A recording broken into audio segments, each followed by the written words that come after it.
Amém? Todos encontram. 1 Reis, capítulo de número 18.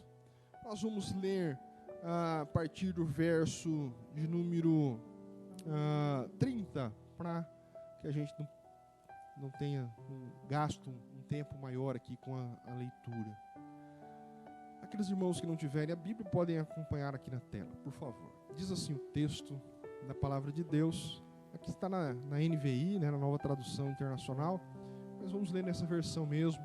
Alguns irmãos, a maioria, eu acho que dos irmãos aqui tem a ARA, né, a Almeida Revista e Atualizada, mas às vezes uma palavra ou outra muda, mas o contexto, o sentido é o mesmo, tá bom? Não é Bíblia diferente. Às vezes são sinônimos, palavras parecidas, mas nada muda em relação àquilo que o texto está dizendo. Então, capítulo 1 Reis 18, versículo de número 30, tá bom? Os irmãos que querem ter marcado na Bíblia aí, podem procurar, não tem problema nenhum. Se não estiver achando, o livro de 1 Reis é muito fácil de achar, é antes de 2 Reis. Tá vendo, irmão Dora, aqui? Dica bacana, né? Vamos ler então, o texto diz assim: então Elias disse a todo o povo: aproximem-se de mim. O povo aproximou-se e Elias reparou o altar do Senhor, que estava em ruínas. Verso 31. Apanhou 12 pedras, uma para cada tribo dos descendentes de Israel, de Jacó, a quem a palavra do Senhor tinha se dirigido, dizendo-lhe: seu nome será Israel. Com as pedras construíram um altar em honra ao nome do Senhor, e cavou ao redor do altar uma valeta na qual poderiam ser semeadas 2 medidas, 2 baldes de sementes.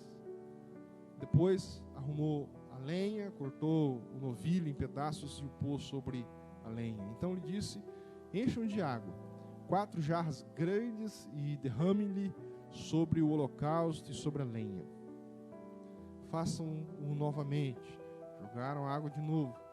Façam-no pela terceira vez. Jogaram a água pela terceira vez. A água escorria do altar, chegando a encher toda aquela valeta em volta. Pode passar.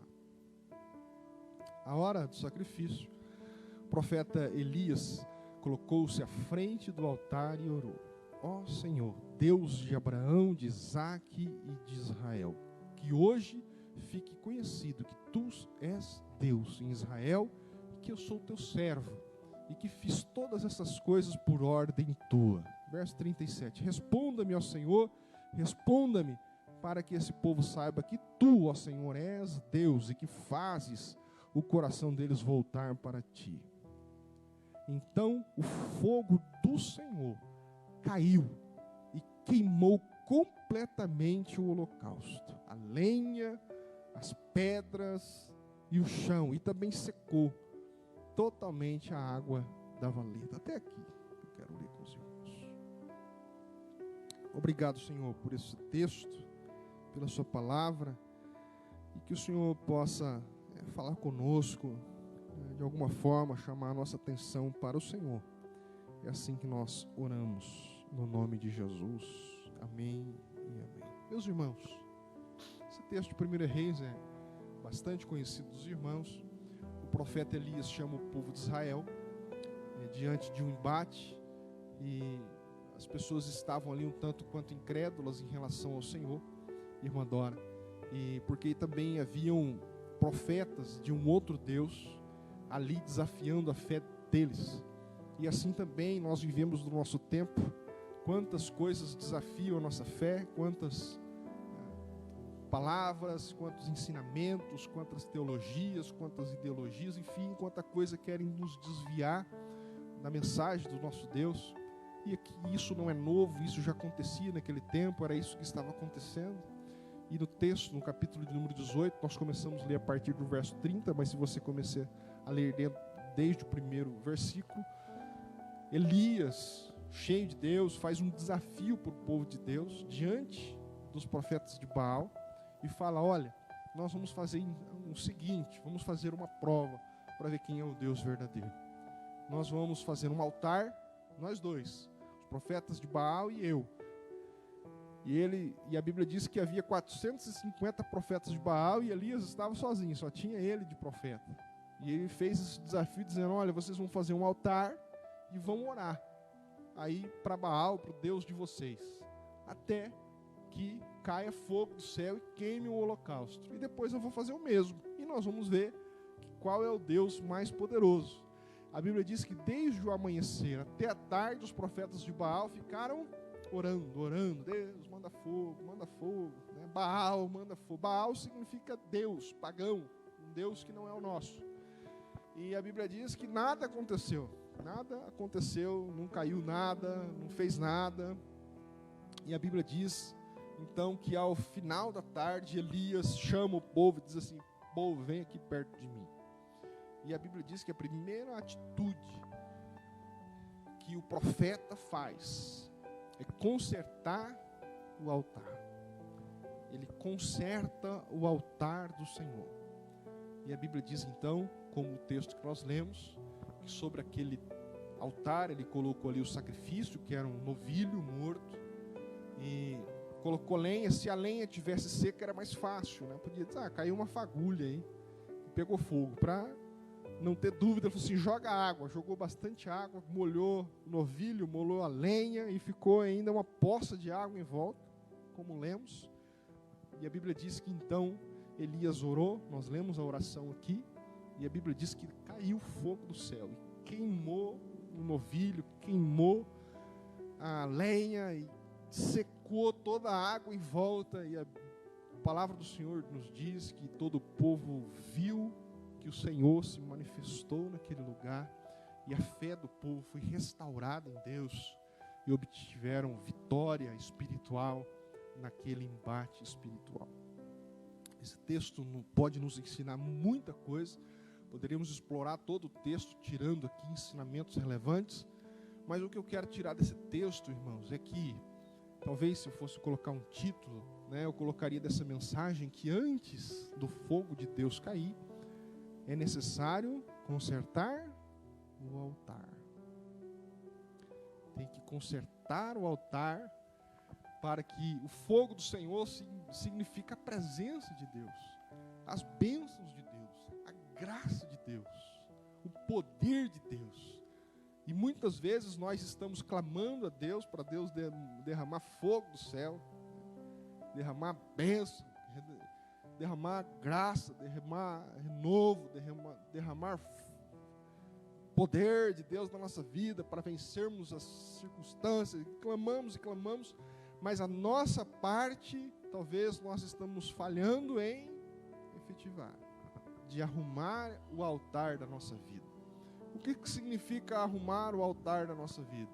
Santificar a nossa vida, santificar a nossa casa, tomar algumas atitudes que sejam importantes ser tomadas para que a bênção do Senhor seja derramada e revigore o nosso altar, revigore a nossa família, revigore a nossa vida, para experimentarmos esse fogo do céu, para experimentarmos esse toque do céu em nós. É necessário também que nós venhamos a consertar algumas coisas dentro da nossa casa, dentro das nossas atitudes. E com muito respeito aos irmãos, eu quero talvez dizer que todos nós temos em alguma área da nossa casa, em alguma área da nossa vida, em alguma área do nosso coração, algumas coisas a serem consertadas, algumas coisas a serem sanadas, algumas coisas a serem reorganizadas diante de Deus.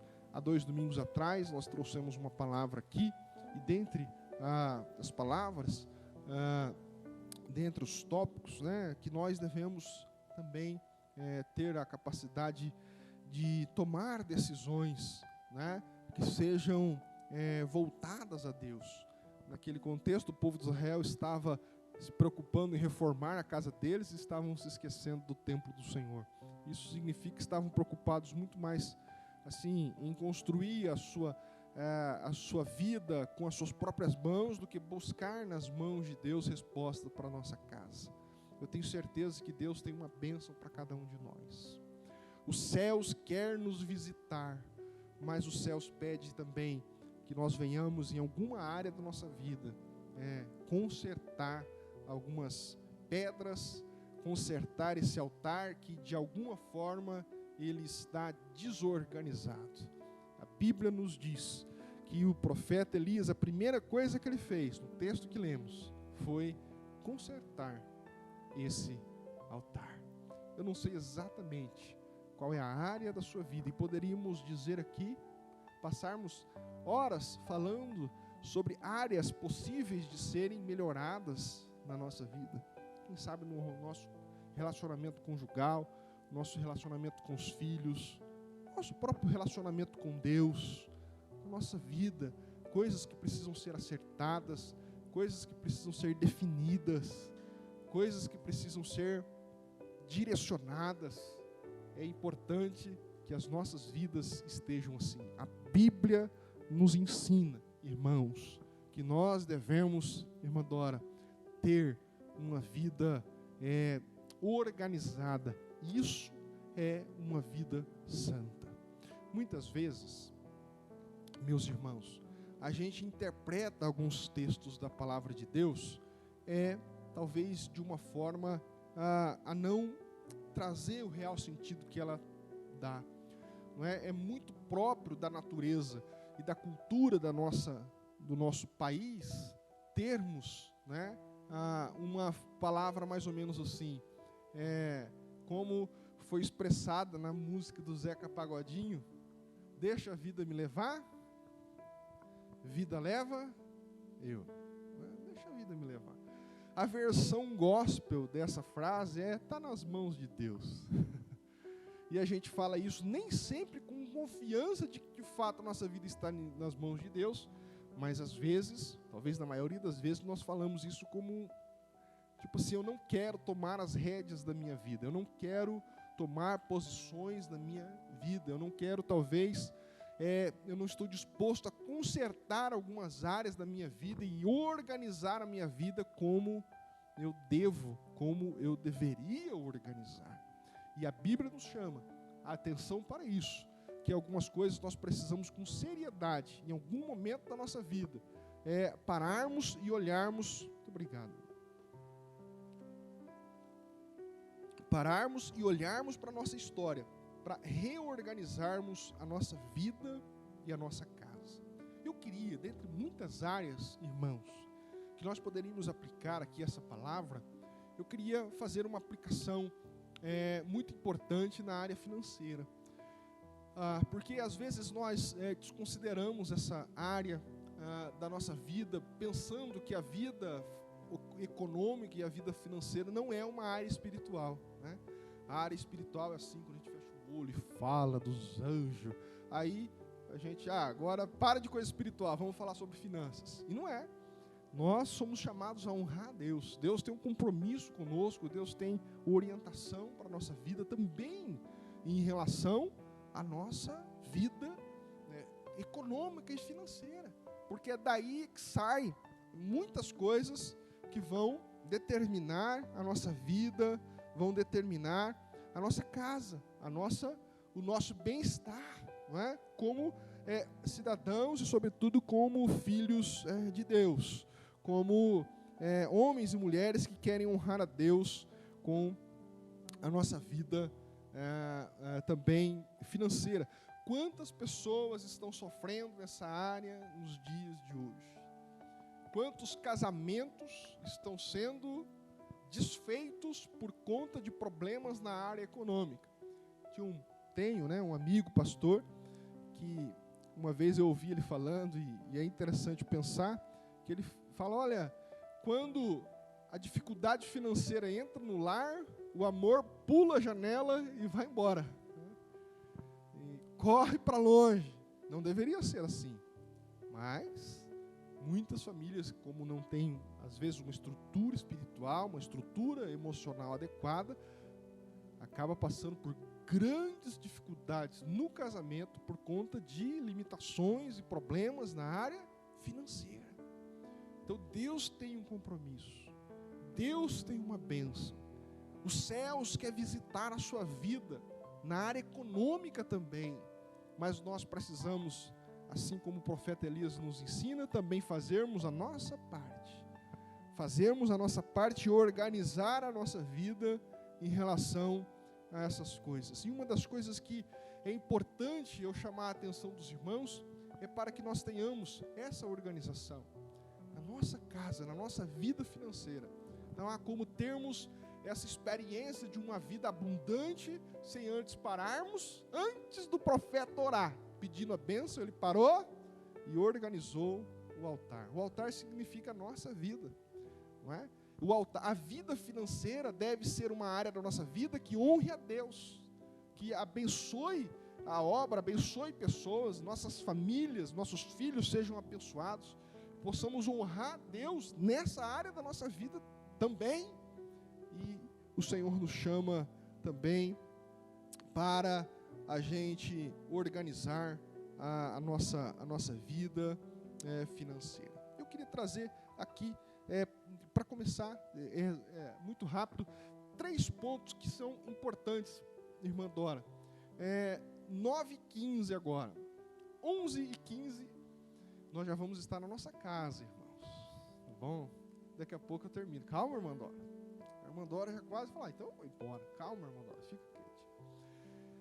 Primeira coisa que eu queria chamar a atenção dos irmãos, coloca pra gente aqui, ô Léo, Provérbios 6:9, por favor. 6:9. Ó preguiçoso. Não é para os irmãos. Para outros irmãos, vocês falam por aí sobre isso. Ó preguiçoso, até quando ficarás deitado? Quando te levantarás do seu sono?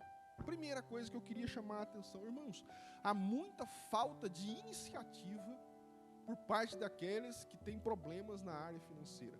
Nós precisamos, se já estamos sendo pessoas ativas e fazendo, louvado seja Deus. Mas nós precisamos ter iniciativa nessa área. É uma das formas de consertarmos o altar nessa área para que depois o Senhor nos visite.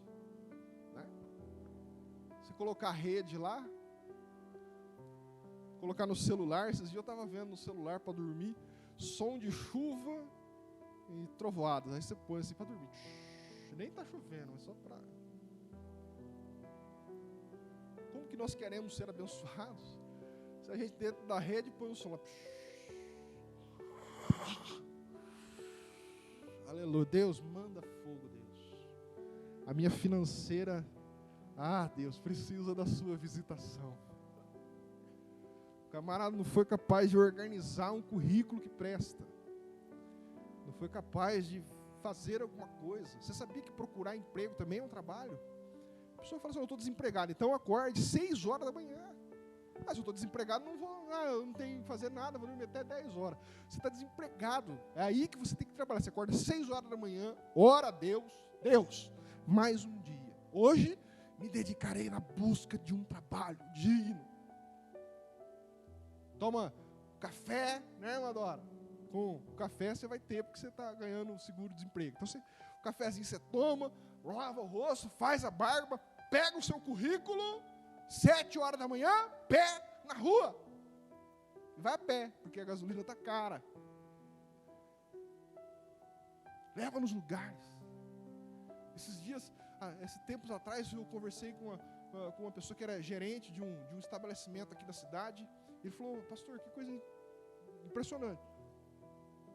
Eu estava contratando uma pessoa que limpava, que quisesse limpar, para limpar o estabelecimento. E apareceu muitas pessoas lá. Mas, pastor, uma pessoa se destacou. Eu fiquei fascinado. A pessoa chegou lá com o currículo e falou assim, senhor, eu preciso trabalhar. Eu não quero trabalhar por luxo. Eu quero trabalhar por precisão. Está aqui o meu currículo. Desde há 10 anos atrás, eu trabalho nessa área. Quando eu fiquei sabendo que um estabelecimento bom aqui, quando eu fiquei sabendo desse emprego, eu falei assim, aquele é o meu lugar. Eu tenho certeza que Deus vai preparar aquele lugar para mim.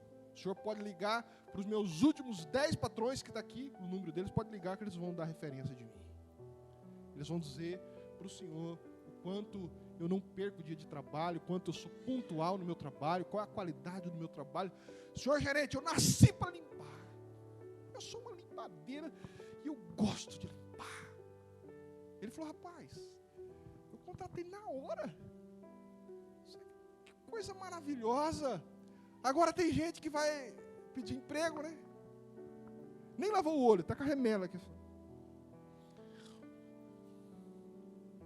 Um serviço aí para nós aí. Meu irmão. Verdade. Vai com a cara amassada. Você já viu uma pessoa com a cara amassada? Dorme até as 10 e acorda. Ah, vou lá pedir um emprego. Não, você não vai conseguir. Uma vez, uma pessoa aqui pediu oração na igreja que fazia 3 anos que estava desempregado. Não, irmão, 3 anos? Você não arrumou nada para fazer? É difícil, é difícil, irmão. Alguma coisa para fazer, né? Então, o texto não diz, preguiçoso, até quando vai ficar deitado? Quando que você vai levantar desse sono? Desperta o seu coração, desperta a sua vida. E hoje eu quero orar. Eu não estou dizendo que aqui tem preguiçoso, não. Mas eu estou orando para que Deus possa despertar o nosso coração para nos levar a um nível maior. A um nível acima da nossa vida, amadurecermos, querermos mais, termos aptidão para coisas maiores da nossa vida. Tá bom, então é uma escolha sua, entre uma vida de tranquilidade e uma vida de regalia. Você que sabe, quer ter uma vida de regalia, é trabalho, meu irmão. Conserte o altar da sua vida nesse sentido. Não é? Pastor, não apenas o trabalho, mas se preparar para coisas melhores. Esses dias a gente estava conversando com a irmã Claudinha, ela falou que ela já está no 11º pós-graduação, sei lá quantos. E assim, é por isso que ela consegue trabalho na classe que ela quiser, porque tem pontuação a mais. E aí ela consegue escolher a classe que é pertinho da casa dela. Por quê? Porque ela não fica na mão lá, ela tem ponto, porque ela fez acontecer. Pastor, não tenho tempo para estudar. O que você está fazendo da meia-noite às 6 da manhã? Vai estudar à noite, irmão. Não é? Pastor, eu durmo. Você dorme todo dia, das meia-noite às 6. Acorda 4 horas da manhã, pelo menos 2 vezes por semana, você consegue ter um estudo bom. Você não, pastor, não dá. Pastor, está difícil a coisa, hein? As portas estão fechadas, ó. Meu irmão, conserte o altar da sua casa. Senhor, quero uma vida de prosperidade, Senhor. Vou estudar, vou me preparar, tá bom já, mas eu preciso avançar. Como eu faço? Hoje em dia, irmãos, conhecimento está aí, a um clique dentro da nossa casa. Todos aqui têm internet em casa. Conhecimento está lá, quer uma área, põe lá. Vai ter lá vídeo, vai ter explicação, vai ter livro em PDF para você baixar. Você não consegue alcançar se não quiser, se não for atrás. Então, falta de iniciativa. Não adianta, irmão. Pastor, então essa igreja aqui é fraca, vocês não querem orar para mim? Eu vou lá na outra. 7 sexta-feira da... Vai, irmão. Você vai ficar com um monte de pereba, de tanto ajoelhar em cima do sal grosso. Você vai... Não vai. Se você não tiver iniciativa, o texto da Bíblia diz que nós não teremos a bênção do Senhor. Iniciativa. Eu vou fazer. É difícil? Tudo é difícil, irmão. Você acha que tem alguma coisa fácil? Não tem nada fácil, tudo é conquistado, tudo é difícil, tudo é complicado, mas nós podemos vencer quando nós temos a capacidade de ter iniciativa. Segunda coisa, em consequência com a vida financeira, às vezes a gente vê meme na internet assim, né? Que a pessoa enche de coragem, vai lá e torra tudo no cartão. Aí depois vem a luta, irmão. Então, uma vida de inconsequência financeira, nós não podemos também ter assim, precisamos pensar na vida financeira de uma forma racional, de uma forma inteligente. O que queremos para a nossa vida? O que você quer para os próximos 5 anos nessa área da sua vida? Você vai querer continuar o mesmo emprego? Você quer mudar de emprego? Quer mudar de patamar? Não, pastor, olha, eu já conversei com pessoas assim. Não, pastor, eu estou tranquilo. Nossa, eu tenho um salarinho meu lá. Não quero viajar de avião. quero trocar carro, para mim tá bom. Amém. Glória a Deus. Porque aí é a opção da pessoa, ela está feliz assim. Agora, se você quer melhorar em outros aspectos da sua vida, você precisa ter aptidão. Tem que ter consequência das coisas, saber que a vida tem consequências. Veja bem, parece uma bobeira, mas se você... E essa área é difícil a gente falar para crente. Crente vai lá, torra o cartão, depois volta para casa. Oh Deus, abra as portas, Senhor, para pagar aquele cartão, aquele demônio que entrou dentro do meu cartão. Irmão, você tem que ter, tá no seu controle. A minha avó fala demônio. Que demônio é esse? Não é demônio, foi você que fez. Então imagina, se hoje você compra no cartão e joga para frente, significa que você não tinha o dinheiro para comprar aquilo. E você jogou uma dívida para frente. O que acontece? Você vai continuar vivendo. E aí você vai chegar no mês que vem. O mês que vem você vai ter novas necessidades. Só que aí vai cair naquele dia a conta que você fez lá atrás. E aí você junta duas, né? Fala assim, não, pastor, mas é 115 real na Chapé, a perder de vista. Então, a perder de vista, 115, se você faz em 20 vezes, e todo mês comprar, vai chegar um mês que você vai ter 20 prestações de 120 reais, porque vai acumular uma com a outra. E aí quando você chegar lá, você vai estar amarrado financeiramente. Vai entrar o seu salário e você não vai fazer nada. Então, tem que ter entender as consequências, né, da nossa vida financeira. Onde você quer chegar? O segredo nem sempre está na saída, ou melhor, na entrada. Está sempre na saída, né? Nossa vida tem entrada e tem saída. Entra 2.000, quanto que sai? 3.000. Essa conta não fechou, não é? E se continuar desse jeito, não vai fechar.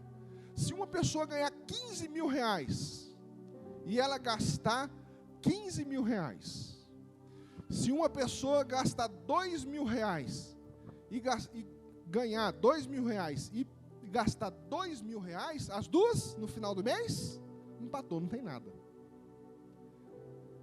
Então, não está na entrada. Nossa, pastor, eu vivo sofrendo assim, mas é que meu salário é baixo. O dia que eu ganhar 10 mil por mês, vai ser melhor. Não vai. Se você não aprender a lidar com o seu dinheiro, você pode ganhar 30 por mês. Você vai acabar o mês sem nada, porque você vai gastar tudo. Aí você não vai querer no domingo comer, né, uma marmitex da Rose. Não, você vai querer ir no melhor restaurante né, você não vai querer usar mais uma roupa simples. Você vai querer arrumar com uma camisa da Fórum, um terninho da Broxfield. Aí você vai, então, aí você vai, né? Você vai, e aí vai acabar no final do mês com o terninho bonito, mas sem dinheiro no bolso. Então tudo é uma questão de nós também trabalharmos a saída, de nós trabalharmos a nossa vida e termos consequência daquilo que nós fazemos. Quando eu entrei na universidade, eu vi um professor falando uma coisa, sabe aquelas coisas que a gente não fica de pé, mas a nossa alma fica de pé, quando você escuta assim? Nossa, não tinha pensado nisso. O professor falou assim, olha gente, vocês acham que o rico é aquele que gasta bastante dinheiro, e não é, o rico é rico porque ele não gasta. Nossa, eu achava que os ricos gastavam muito, e não. Esses dias eu vi uma foto na internet daquele homem que é dono do Facebook, com uma camiseta simples, calça jeans e um tênisinho, né? Mas aí tinha lá o irmãozinho lá, que ganha um salário baixo, né? Com um relógio da não sei o quê, tênis da Nike e tal. O rico é rico porque ele não gasta, por isso que ele ficou rico. Se ele gastasse bastante, ele não era rico, ele tinha gastado tudo. Então o segredo está no guardar, no ter consequência nas coisas que nós fazemos. Qual foi o grande segredo de José ter prosperado no Egito? Se você lá leu o texto, Faraó colocou ele para gerenciar o reino do Egito. Sabe o que ele fez? De tudo que nós plantarmos nos 7 anos da vaca gorda, o que nós escolhermos, vamos guardar, está escrito o texto, 20%. 1/5 está escrito lá. 20% de tudo que nós guardarmos, vamos arrecadarmos, nós vamos guardar nos silos. Naquela época não tinha banco, eram as coisas mesmo. E depois, quando veio as vacas magras, ninguém tinha as coisas e eles tinham guardado. O que fizeram, como a economia, não é? Quando tem muita gente procurando um produto com pouca oferecimento, né? A demanda e a procura, o preço foi lá em cima e eles venderam tudo que eles tinham guardado na época boa. Eles venderam na época ruim, o preço lá em cima, e o Egito se tornou um dos reinos ainda mais poderosos do mundo. Foi isso que José fez. Nós está vendo José, foi o príncipe do Egito, um homem, nossa, veio anjos do céu com bandejas de dólar assim para ele. Não, irmãos, durante 7 anos, tempo da vaca gorda, nós vamos guardar 1/5 de tudo que nós arrecadarmos, porque depois, quando vier a escassez, nós estaremos calçados. E isso é a base de uma aula de economia. Nossa, pastor, o senhor vai pregar ou vai dar aula de economia? Eu estou falando aqui que nós devemos organizar o nosso altar, para depois sermos visitados pelo fogo do céu, que trará bênçãos sobre as nossas vidas. Que o Senhor nos ajude a nos livrarmos das desculpas esfarrapadas. Coloca aí Provérbios, capítulo 26, verso 16.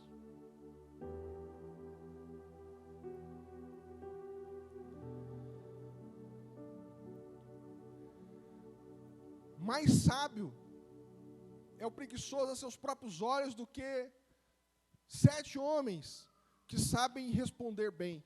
E o preguiçoso ainda, ele é o sabidão. Não é? Ele é o sabidão. Não. Porque, pastor, olha, veja bem, eu vou me meter nisso aí, que eu tenho coisa melhor, e não faz o básico. Ele está dizendo que é mais sábio o preguiçoso aos seus próprios olhos do que 7 homens que sabem responder bem.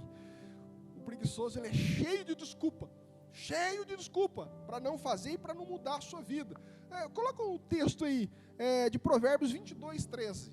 Olha que legal esse Provérbios. Diz o preguiçoso, que leia-se, irmão, a pessoa que coloca desculpa para fazer as coisas, sabe? Não é assim exatamente aquele preguiçoso, também, mas mais do que isso. Olha o que ele diz: um leão está lá fora, serei morto no meio das ruas. Vamos fazer, rapaz. Difícil, hein?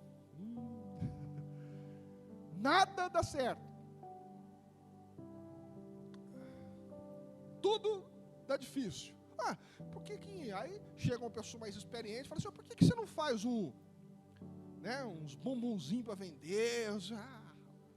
A minha tia, ela já tentou. Não dá.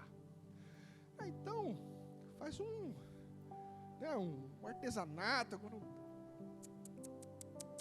Ou então, pede emprego lá, sei lá, no mercado. Ih, rapaz, mercado? É difícil mercado, hein? Sempre tem um leão lá fora. Sempre tem uma desculpa.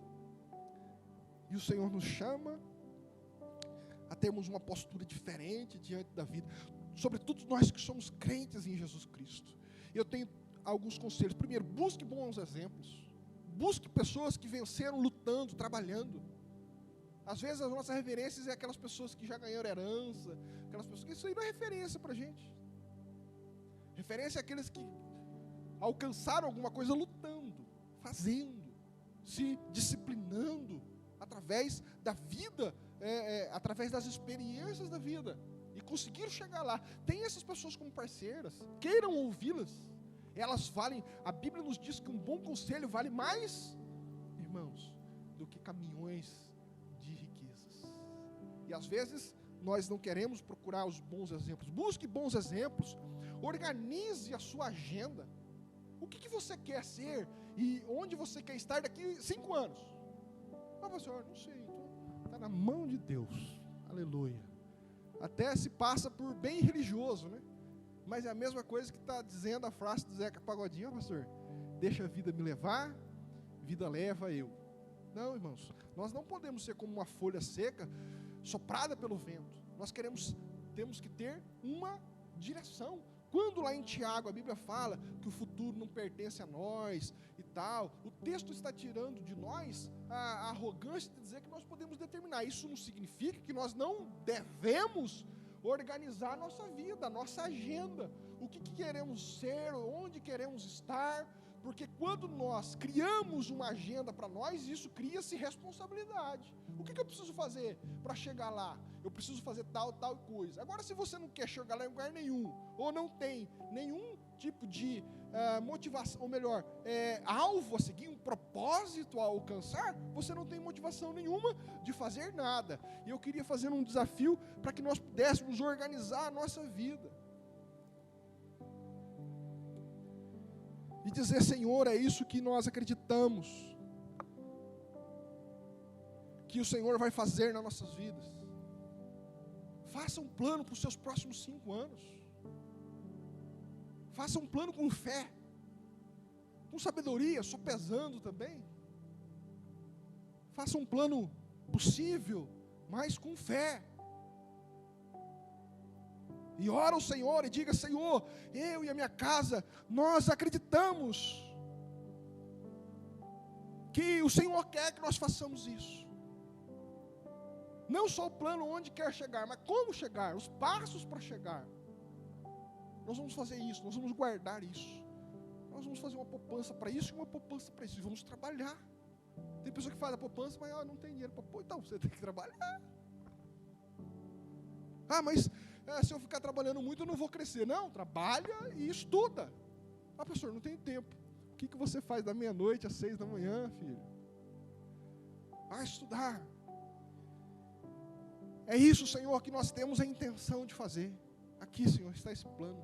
Nós temos a intenção de fazer isso. Como casal, individualmente. Nós queremos isso, Senhor. Não é errado, irmãos, fazer isso. Às vezes está na mão de Deus. Amanhã você não sabe com que vai gastar, entra o salário, você... Porque o salário na mão é vendaval, né? Não sabe para onde você quer chegar e gasta no que for, passa na rua gritando um doido lá. Não, vou comprar isso aí também. Dá 5 pamonha logo aí. Não tem mais nada. Onde que eu quero chegar? O que eu quero fazer? Vou me organizar para isso. E os passos, e dizer ao Senhor, orar todos os dias: Senhor, nós queremos, essa é a nossa intenção. Se o Senhor quiser nos dirigir por outro caminho, também estamos abertos a ouvir a sua orientação. Mas nós queremos ir adiante. Nunca Deus vai dizer para você ir para trás, porque no reino de Deus, o Senhor nos ensina a olhar para frente. O Senhor, lá no Evangelho, fala: levante os seus olhos e veja que os campos estão brancos para a ceifa. Há um mundo a fazer. Há coisas... Não, pastor, isso aí está falando sobre ganhar almas para Jesus. Não é isso que está lá no texto. Está falando sobre tudo, inclusive para ganhar almas para Jesus. Se você quiser investir num missionário, você precisa ter dinheiro para isso. Até para poder abençoar o reino de Deus, você tem que ter dinheiro. Deus quer abençoar a nossa vida financeira, sim. É que às vezes nós, igrejas tradicionais, por medo de falar sobre isso, porque muitos escândalos se deram em igrejas em relação a essa área, que pastores usurparam e pegaram dinheiro das pessoas irresponsavelmente, ficaram ricos por isso. E aí a gente fica com medo de falar sobre isso, mas Deus tem bênçãos para a nossa vida nessa área. É bíblico. Deus diz: se nós buscássemos a Ele, se nós organizássemos o nosso altar, lá em Malaquias, fala também de uma visitação do céu. Ele abriria as portas dos céus, as janelas do céu seriam abertas e Ele enviaria a nós bênçãos sem medida. E essas bênçãos não estão para os irmãos que vivem só em Curitiba, em São Paulo, em Nova York, na França, nos Estados Unidos, Coreia do Norte. Essa bênção e essa janela alcança Quatá também. Essa janela aberta alcança a nossa igreja, alcança a sua família. Essas promessas alcançam um coração que crê e que se organiza para receber essas bênçãos do Senhor. Estabeleça novos alvos para a sua vida. Esse é o desafio que eu faço para você. Estabeleça alvos. Onde você quer estar daqui 2 anos? O que você vai querer estar fazendo daqui 3 anos? O que você vai querer estar fazendo daqui 5 anos? Pastor, eu não tenho domínio sobre o futuro. Pois é por isso que você precisa fazer um plano e caminhar. Estar aberto. Se Deus mandar você para ir outro lado, você obedecerá. Mas você tem um plano. Eu sei onde eu quero chegar. Vou lutar para isso. Não, pastor, mas isso aí é o que eu quero. Nossa, é muito caro então. Então já começa a trabalhar amanhã, meu irmão. Coloca o despertador lá 5 horas. Eu vou colocar 4 horas para estudar, como tenho feito. Como tenho feito. E às vezes a gente vê aqueles que estão se sobressaindo, falando, nossa, olha que bênção. É que você não vê a parte em que ele está lá. Nas madrugadas, orando, chorando, estudando. Está de manhã levantando, se desafiando. Tem filho, deixa com um, deixa com o outro, vai trabalhar, lutando. Você não vê isso. Você só vê o diploma, você só vê a bênção, só vê o carro que ele está comprando. Mas até chegar lá tem um caminho. Caminhe você também. Deus tem bênçãos para a nossa igreja. Deus tem bênçãos para a sua família. E eu quero orar por você em relação a isso. Há um propósito de Deus para a sua vida. Se você não sabe exatamente qual é, comece a fazer um. E Deus vai ajustando esse programa seu no decorrer da nossa caminhada. Mas você precisa começar a caminhar. Caminhe. Deus vai ajustar. Deus vai direcionar. Faça algo. Faça algo diferente. Coloque novos alvos, novas metas para a sua vida. Eu vou conseguir. Deus vai me abençoar. Ah, eu tenho um alqueire plantado. Não, daqui 5 anos eu quero ter 1000 alqueires plantados. Eu quero ter mais. Eu estou vendendo 500 lanches. Senhor, eu quero vender mais. Não, mas é possível. É impossível, pastor. Mas pastor, eu vou fazer tudo. Não. O Senhor dará condições de pagar empregados. Ah, pastor, mas lá já não está cabendo. Deus poderá fazer coisas extraordinárias. Na sua casa, na sua vida. Deus faz coisas extraordinárias. Mas nós precisamos primeiro organizar o nosso altar. Organizar a nossa vida financeira. Pagar o que deve. Não só por uma questão de moralidade. Não, tá vendo? Nós pagamos todo certo. Eu sou um crente. Não só por isso. Para organizar. Quando a nossa casa está organizada, os céus se abrem. As coisas fluem. A bênção de Deus nos envolve. Agora é tudo complicado, tudo amarrado. A bênção de Deus não chega nesse lugar. Que nós tenhamos a nossa vida organizada para sermos abençoados. Eu quero profetizar, irmãos, que as nossas famílias aqui da igreja, Deus vai prosperar. Em nome de Jesus Cristo. Você vai abrir o seu negócio, você vai abrir o seu comércio.